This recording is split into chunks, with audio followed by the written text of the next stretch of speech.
Hi, I'm Henry, an ex-BCG consultant and founder of the Consulting Axis, where our mission is to help you align your future in consulting. And in this video, we're going to be going over 5 really important tips that will help you land a job at McKinsey, BCG and Bain. So the first tip is to master the why consulting interview question. And before I get into the best ways of answering this question, I just want to go over firstly why this question is so important. And to me, the reason why this question is so important is the fact that people often think the case study is the most important bit, but actually the start of the interview where you talk about questions about you, like tell me about yourself, why consulting, why this company, are actually more important because that's when you can really build the relationship with your interviewer, and a lot of the times that's what's really important. Now, there are thousands of people that apply to consulting every single year, and a lot of them apply for the wrong reasons, like the money and things like that. But actually, if you can make sure that you can answer this question a lot better than them, it will really help you stand out to your interviewer.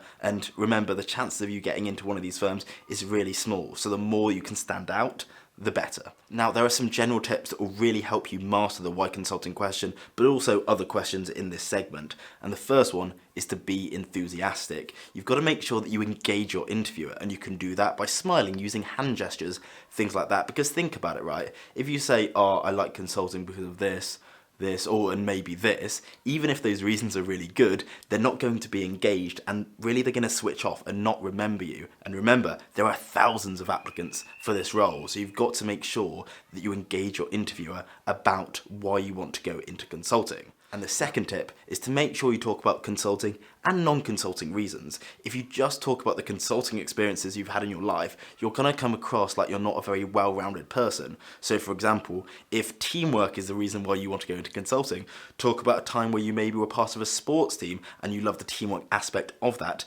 Not all of your reasons have to be around consulting. Now, those are some general tips on how you can master this question, but what I'd like to go into now is how you should structure your answer to this question. So the way I like to answer this question, and the way that I actually answered this question in my BCG interviews, is to list your reasons. But when I say list your reasons, I don't mean I like it because of this, this and this. Tell them a bit of a story around it. So something like, I really like the way that consulting mixes problem solving with teamwork, and I've not found an industry that does this before. But you can't just stop there, you need to go further. So for problem solving and teamwork, you need to give examples in your life to show that you are interested in doing this, but also that you are good at it. So for example, for the teamwork element, let's say you're part of your university's sports team or your university's football team, for example, and you can talk about how that you really enjoyed the fact that it wasn't just one person being good, everyone had to work together in order to beat the opposition, and talk about specific experiences where you showed that you were a good team player and that you really enjoyed doing this.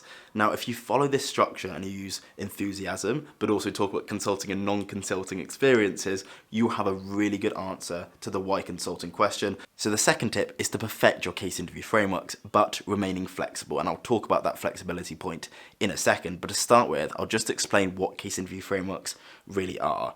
So a case framework is just a way of structuring your approach. So let's say your interviewer said, we want to know how this company can become more profitable. Now, an example of a case interview framework is to say that profits equal revenue minus costs. Now, I know that's a very simple example of a case framework, but it is one that you should know and you should remember. Now, frameworks and case interviews are really, really important because sometimes the questions that you do get asked are very complicated and have lots of different branches. So you need to make sure that you structure your approach and you show your interviewer that you're going down a very structured approach. Now, to perfect your case interview frameworks, I'd recommend 2 things really.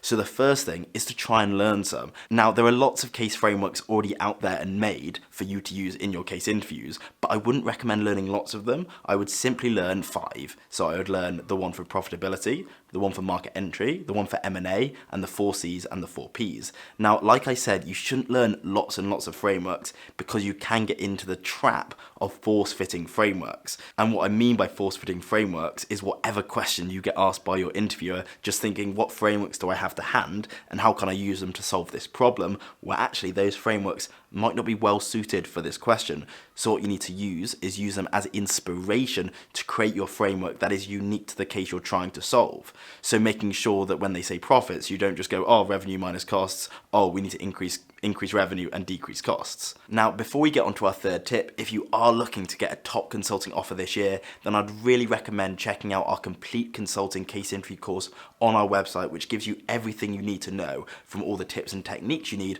but also mock interviews and much, much more. So if you do want to learn more about that, then check out the link in the description. But without further ado, let's get right onto the third tip. So the third tip is that your CV needs to be bulletproof. This is the first thing that the employer is going to read about you, and this is where most applicants get rejected. So if your CV is not bulletproof, then your chances of getting an interview are very, very small, and that's when you can really show who you are and your personality and how great you would be at the job of a consultant. And from my experiences in consulting and looking at a lot of CVs, there are really three things that your CV is normally graded on. So education, work experience, and extracurriculars, and normally these are weighted pretty similarly, so you do need to make sure that you stand out in all three categories. But the question is, how can you make sure that your CV stands out compared to the thousands of other applicants going for the same role? Because otherwise you're not going to get an interview. Now, the main thing that you need to do here, and the main thing that I very rarely see people do, is to quantify your achievements. You've got to make sure that it's super easy for the person reading your CV to understand how impressive all your amazing achievements are. So for example, in the work experience section, if you just say, I worked at this company and I managed to improve their efficiency, then how impressive do I really know that efficiency gain to be? You need to be really clear and say that when I worked with this team, I improved efficiency by 2 times by doing this. That 2 times I know might not seem like a lot to you, but as someone reading a CV, it means a lot, because I think, oh, 2 times, that's quite a lot. If you're just vague about everything and say, oh, I did really well at this, I don't know how well you did at that, because, you know, I'm not you, I'm just an interviewer looking at a CV. So you really need to make sure that you quantify all your amazing achievements and show how amazing you are to really stand out from the crowd. So tip number 4 is to think like a consultant and not a candidate. Now, this is because if you already act like a consultant and think like a consultant, then the consulting firm is obviously much more likely to hire you, because you can pretty much already do the job. But obviously then the question is, how can you think and act like a consultant? And there are really 2 things here. The first thing is communication. Consultants are excellent communicators. So if you can communicate like a consultant, then you're going to be much more likely to get an offer. And the main thing to think about here is the pyramid principle. All consultants talk and communicate using the pyramid principle. But what is the pyramid principle? It is a way of structuring your communication which makes it easier for a listener to understand. So take the why consulting question that we spoke about at the beginning of this video. Rather than saying, I like consulting because of this, and then talking about that, and then saying, I also like consulting because of this, and talk about that, you tee up what you're going to speak about. So you say, I like consulting because of the problem solving and communication. Now, if we look at the problem solving, I like it because of this and this. And then the communication, I really like it because of this and this. Making sure that you follow a pyramid structure when you're talking will make it far easier for the listener, so your interviewer, to really understand and listen to what you're saying. So the second point I want to make here is to be curious. Consultants are really curious by nature and the way they live their daily lives, because you need to be to solve some of these really hard problems that your clients have. So in your daily life, go around and be curious. When you pass a bank, when you're going for a walk, think, how do banks make money? This will really engage that curious part of your mind. But also make sure in your interview you act curious. So when your interviewer says the brief and what you need to solve, say something like, oh, that's actually a really interesting case actually, and then get started. And this will just make your interviewer think, oh, this person actually finds this interesting. They're not just doing it because they want a job and they want to make some good money. They're actually interested in the work we do. So by remaining curious, you'll have a far higher chance of getting into McKinsey, BCG and Bain. So tip number 5 is to read your interviewer to adjust your approach. Now, consulting is all about building relationships. You've got to build a relationship with your client, with your team, with senior stakeholders, etc.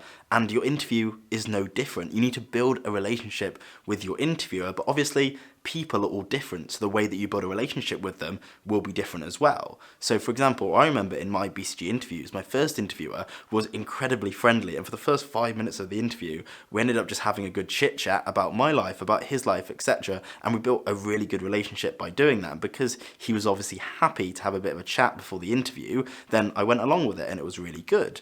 Now my second interview was very different. The interviewer was still friendly, but he clearly wanted to get on with the case and get on with solving the question at hand, so therefore I went along with that. We still built a good relationship, just in a bit of a different way to my first interviewer. Now, a really good tip to build a good relationship with your interviewer is to find some common ground. Find something that connects you and really build on that. For example, in the tell me about yourself question, maybe you said that you really love playing piano, and then your interviewer says, oh, I also love musical instruments. You can ask them what instrument they play and things like that, and you just build the relationship by finding that common ground and then asking them questions as well as them asking you questions, because in an interview it can often seem quite one way, so make it a team effort, make it two-way, that conversation. So I really hope you found this video useful and got some good tips. If you have any questions for me, any at all, then please leave them down in the comments. I'll be happy to answer them. But for now, I wish you all the very best of luck with your consulting applications.